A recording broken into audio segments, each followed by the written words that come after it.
Most residents in the neighborhood knew Robert Jenkins as the man who always walked with his service dog. After serving 2 tours in Afghanistan, Robert returned home carrying injuries that weren't always visible. His golden retriever, Ranger, wasn't a pet. He was a professionally trained service animal that helped Robert manage severe PTSD and anxiety. For years, the pair were inseparable. Neighbors saw them walking together every morning, attending community events, and quietly enjoying life. That routine continued without problems until a new HOA president named Diane Walker decided that Ranger had become a problem. Diane took over the HOA, promising to improve property values and enforce community standards more aggressively. Within months, homeowners started receiving more violation notices than ever before. Most residents found her annoying but manageable. Robert's situation was different. One afternoon, he received a warning notice claiming his dog violated HOA pet restrictions because large dogs were prohibited in certain sections of the community. Robert immediately contacted the HOA and explained that Ranger was a certified service dog. Under federal law, service animals were not treated the same as ordinary pets. Diane dismissed the explanation and claimed community rules still applied. Robert submitted documentation proving Ranger's status. The HOA rejected it. A second notice arrived weeks later, followed by a fine. At first, Robert assumed the issue would be resolved once someone reviewed the paperwork properly. Instead, the violations kept coming. Diane argued that residents had complained about the dog's presence around common areas. Several neighbors later confirmed that nobody had complained. In fact, many residents loved seeing Ranger around the neighborhood. Some children even knew him by name. The complaints appeared to exist only in Diane's reports. The situation became more serious when Robert received notice that he would no longer be allowed to bring Ranger into the community clubhouse. The clubhouse hosted veteran support meetings, neighborhood gatherings, and HOA events. Diane insisted the restriction applied to all animals. Robert again explained that Ranger wasn't a pet. Without his service dog, attending crowded public spaces became significantly more difficult. Diane refused to reconsider. Several veterans living nearby became aware of the dispute and encouraged Robert to fight back.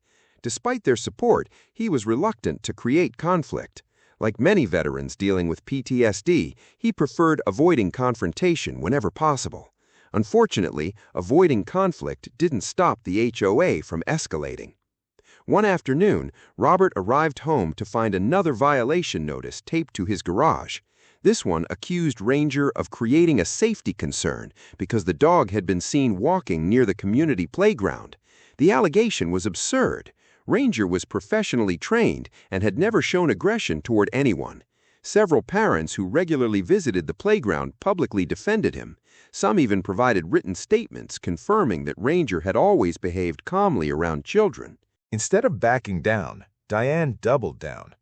During an HOA meeting, she publicly suggested that exceptions for service animals could encourage other residents to demand special treatment. The comment immediately angered several homeowners. One resident stood up and asked whether Diane understood the difference between a pet and a service animal.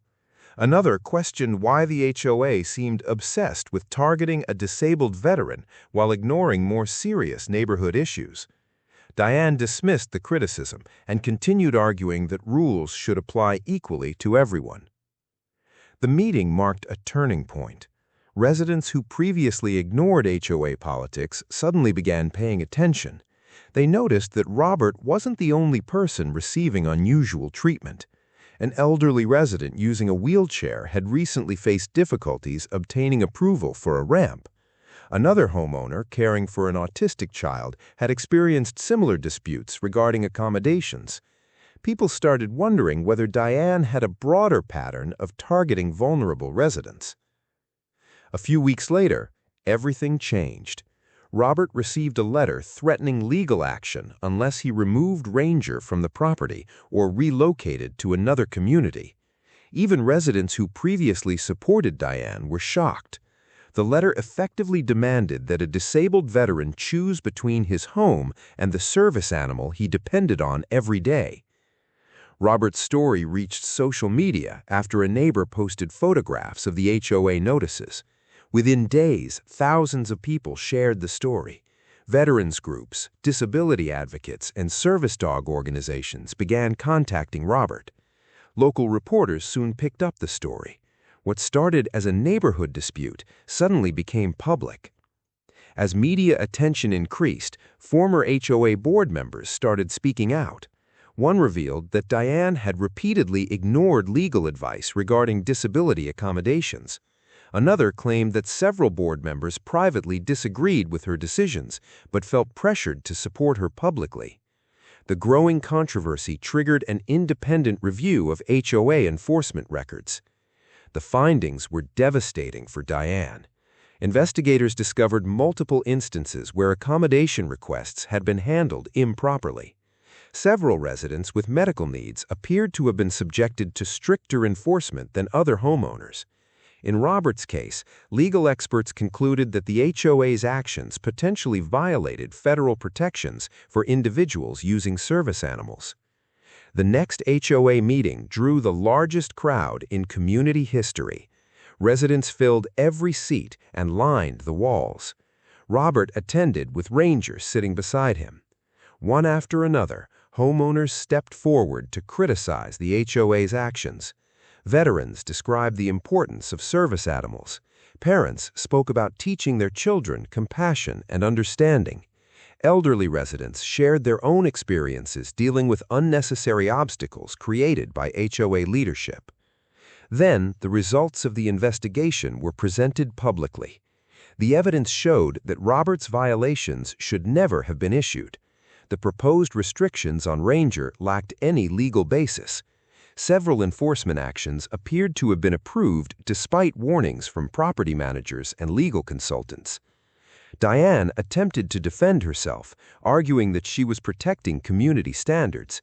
This time, almost nobody supported her. Residents were tired of seeing vulnerable homeowners treated as problems rather than neighbors. Within a month, Diane resigned as HOA president. The HOA canceled every fine issued against Robert and formally adopted new policies protecting residents requiring disability accommodations. Board members were required to complete training on fair housing regulations and disability rights.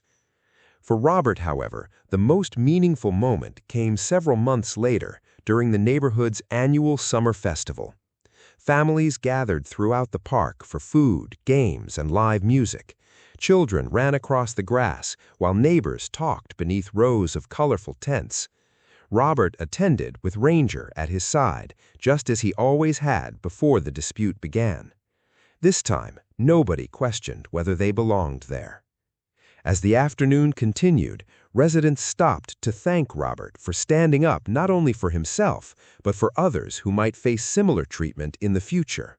Several veterans introduced themselves. Parents encouraged their children to meet Ranger and learn about service animals. What had once been a source of conflict had become an opportunity for the community to learn and grow. As the sun began to set, Robert sat beneath a shade canopy, watching families enjoy the festival.